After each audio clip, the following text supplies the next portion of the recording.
Atin pong talakayin ngayon ang isa pong katanungan, bakit daw po yung cancer sa suso kumakalat sa baga at buto?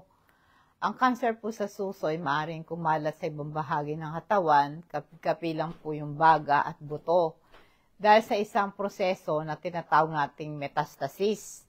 Ito'y nangyayari kapag ang mga cancerous cell ay humiwalay mula sa original na tumor sa suso at naglalakbay sila sa pamamagitan po ng daluyan ng dugo, bloodstream or lymphatic system patungo sa iba't ibang bahagi ng katawan. Mga kadahilanan na apekto sa pagkalat ng cancer, pagkakaroon po ng lymph node involvement na uri ng cancer sa suso. Ang maaring maapekto na kung gaano kabilis at saan kumakalat ang cancer. Ang kahalagahan po ng maagang detection sa suso ay napakahalaga para ito'y supilin sa pagkalat. Kaya nga po ang cancer sa suso maaring kumalat sa ibang bahagi ng katawan ay ito po galing sa kanyang original sa suso, tapos sasama yan sa sirkulasyon ng dugo. Kaya nga po ang simptomas ng metastasis, ito'y depende kung saan kumalat ang cancer. Halimbawa, pag ang cancer ay kumalat sa buto, maaaring makaramdam ang pasyente ng pananakit ng buto habang ang pagkalat ng cancer sa baga, magdudulot ito ng ubo o hirap sa paghinga. Ang laki ng original na tumor, ang pagkakaroon ng kulani. Ito yung mga uri ng cancer sa suso na may apektado kung gaano kabilis at saan kumakalat ang cancer. Kaya nga po, ang posibilidad na gamutin ito ay madali kung ito'y maagapan. Masuri po yung metastasis, tulad po ng CT scan, MRI, and PET scan. Ginagamit para makita saan kumakalat ang cancer. Ang paggagamot sa metastatic breast cancer, pag sinabi mong metastatic, yung kumakalat, no? Ito po ay ginagawa nila para ito ay hindi kumalat, yung chemotherapy, radiation therapy, hormonal therapy, targeted therapy, and immunotherapy. Ang napakahalaga din po yung suporta ng family, yung mga kaibigan, mga healthcare team para sa pasyente na may metastatic breast cancer. Paano kumakalat ang cancer sa suso at baga? Ito nga, kaya kumakalat yan, ito sa bloodstream, sa daluyan ng dugo. Ang mga cancer cell ay maaring makapasok sa daluyan ng dugo at dalhin sa iba't ibang bahagi ng katawan, kapilang po yung baga at ito nga buto natin. Ina-attach nila ng cancer cell sa baga at sa buto natin. Yung lymphatic system, ito po yung mga kulani, ito isang network ng mga vessel at lymph node, no? May mga 600 kulani tayo sa buong katawan. Nakakapamo sa leeg, sa kilikili, sa singit, noon. Ito kasing mga kulani na to, parang mga beads, no? Tumutulong ito para ma-filter ang basura at mga nakakahawang ahente mula sa ating tissue. Ang cancerous cell ay maaari ding makapasok sa lymphatic system at kumalat sa mga kulani sa paligid ng suso, ibang bahagi ng katawan. Mula sa mga kulani, ang mga cell na maaring makapasok sa bloodstream at kumakalat ito sa malayong part ng katawan tulad sa buto.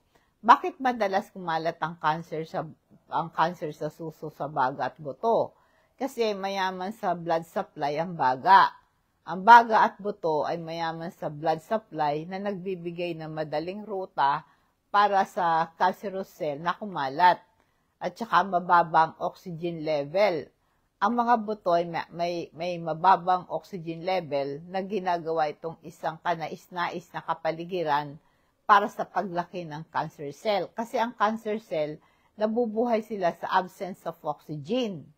Dahil nga doon sa mga buto natin, mababa yung oxygen level doon. Kaya yun ang gustong-gustong puntahan ng cancerous cell. Kaya yun ang dahilan bakit pag mayroong breast cancer, pumupunta sa buto, no? Ang buto natin ay mayaman din sa calcium, nagiging attractant para sa cancer cell. Ang simptomas po ng cancer sa suso na kumakalat sa baga at buto, pag kumakalat na po sa baga, ang pasyente ay umuubo, parang hinihika, madaling mapagod, masakit ang dibdib, nahirapan huminga. Kapag kumalat naman sa buto, masaktang buto lalo sa likod, balakang, hita, at nasisira yung kanyang buto.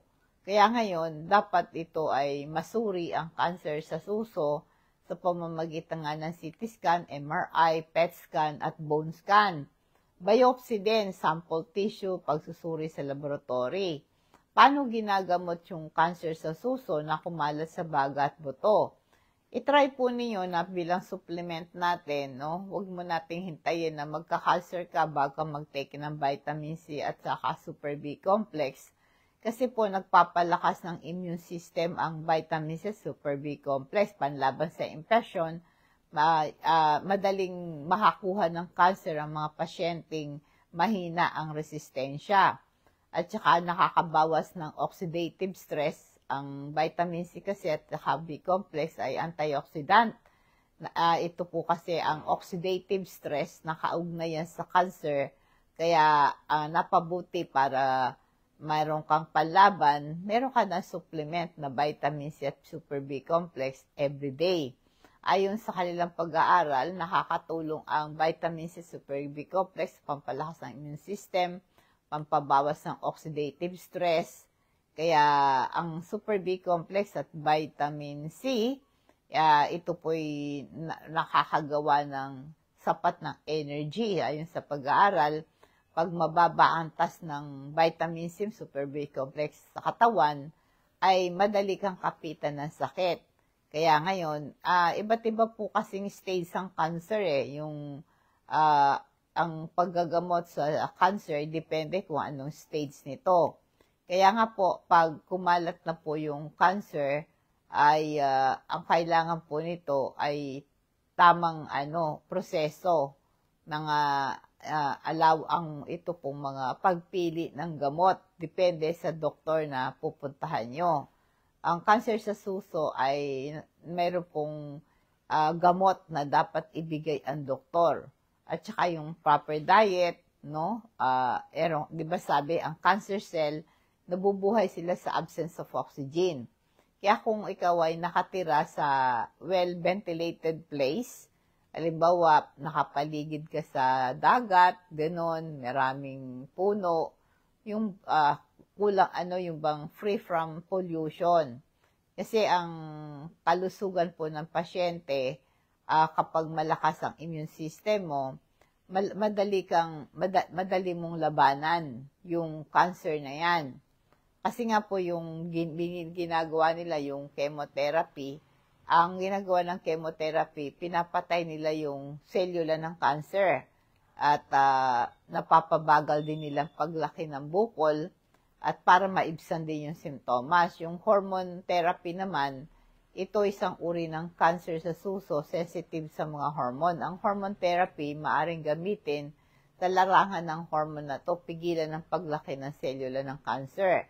May tinatawag na targeted therapy. Ang gamot na ito ay tumutukol sa particular na pagbabago ng selula ng cancer, maaaring maging mas epektibo kaysa sa chemotherapy.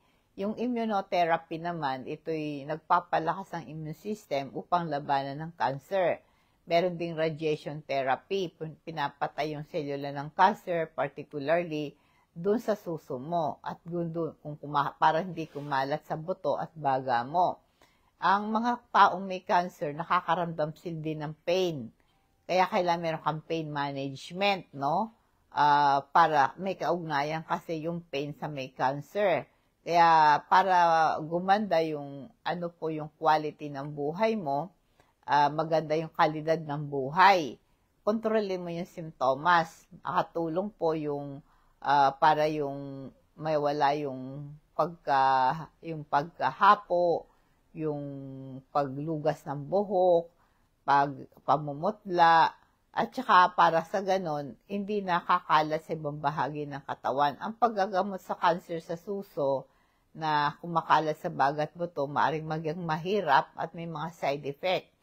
Ang mga pasyente dapat makipagtulungan sa kanilang doktor upang bumuo ng isang plano na mahusay para sa kanila. Kaya nga po, marami dapat lagi kami regular follow-up, check-up appointments sa doktor para sa ganon ay makontrol yan. Alam nyo, merong benefit ang omega-3 sa pasyenteng may cancer. Nagpapabawas ito ng pamamaga. Ang pamamaga, ambag ito sa paglaki ng bukol. Ang omega-3 nakakatulong para maiwasan yung paglaki ng tumor, no? At nagpapalakas ng immune system. Diba, ang panlaban sa cancer, palakasin mo immune system mo. Kapag malusog ka ang immune system mo, makakalaban siya sa cancer cell. At saka yung omega-3, makakatulong yan sa maiwasan yung depression, pagkabalisa. Karaniwan nangyayari yan, nararamdaman na may cancer cell. Available po yan sa Patnubay kung nais nyo pong mag-order, gusto nyo magpa-deliver, i-chat nyo lang ako sa aking, mag-PM kayo sa aking Facebook page, Patnubay sa Kalusugan. I-PM nyo ako, bigay nyo yung pangalan, address, at cellphone number ninyo. At i-deliver ng rider sa inyo. Cash on delivery, i-charge sa inyo ang shipping fee. Alam mo yung pagkalat po ng cancer sa utak, kumakalat din yan sa utak kaya yung iba gumagamit ng radiation o minsan ito perahan para hindi nga kumalat. Ang minsan kumakalat sa atay, no? Maaring isa alang-alang yung chemotherapy, targeted therapy, or immunotherapy. Ang pagkalat naman sa buto ay maaring gamitan ng radiation therapy o kaya surgery, mapagaan ng maiwasan ng fracture. Ang paggagamot sa cancer sa suso na kumakalat sa bagat buto, meron dapat mga team na espesyalista, kabilang po yung oncologist, radiologist, surgeon, at mga healthcare provider. Magtatrabaho sila sama-sama, bumuo sila isang plano sa management ng pasyente. Alam niyo po ba yung kalusugan ng pasyente ay kailangan na ito ang babantayan ng doktor, no? Maraming minsan bukod doon sa cancer mo, baka meron kang sakit sa puso, may diabetes ka, ay maaring maka-apekto sa iyo yung chemo, radiation therapy. May mga side effect kasi Kaya minsan meron kasing mga side effect yung mga radiation therapy na yan, chemotherapy, pagsusuka, pagkapagod, at pagbagsak ng pulang dugo. Ang pasyenteng may mahinang kalusugan ay maaring hindi makatagal sa paggagamot, no? Kaya nire-recommenda po, pwede kayong gumamit ng mga alternative medicine at mga palliative care, no? Siyempre isa lang alam mo sa pasyenteng may cancer, yung edad niya. Pag matanda na, sensitive na sa side effect yan. At saka po yung malusog na nutrition, napakahalaga sa pagpapagaling at panlaban sa infection na pinapayo, more on fruits and vegetable, mga free from mga additives, iwasan na yung mga fatty foods, no? Kaya nga po yung napakalaga din po, kahit na kayo may cancer, may breast cancer, yung regular na exercise, makakatulong yan para gumanda ang kalidad ng buhay, labanan yung pagkapagod. Kaya di ba sabi ko, ang cancer cell, nabubuhay sila sa absence of oxygen.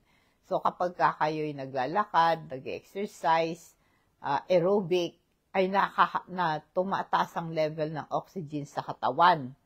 At saka, one thing, kung well-ventilated din yung bahay. Ang pagkakaroon po ng yung suporta ng mahal sa buhay, halimbawa yung mga anak, kaibigan, mga kamag-anakan, no? Ay makakatulong po yan madaling makakatulong sa pasyente. Alam mo, suriin lagi yung red blood cells. Kasi nga po yung pagka ikaw may cancer, madaling bumaba ang red blood cells mo, kaya madali kang mamutla at manghina. At laging sinusuri yung function ng bato at atay. At tinitingnan din po yung kalusugan ng puso, magpa-ECG. At ganoon din po magpa-chest x-ray para matukoy na hindi kumakalat sa baga yung cancer.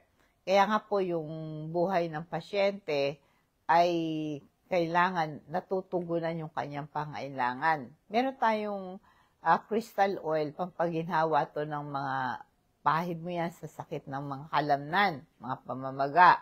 Nakakatulong po yan sa arthritis, pananakit ng kalamnan, sakit ng ulo, at pagkahilo. Pag hindi ka makatulog, yung aroma niyan, pampatulog, no?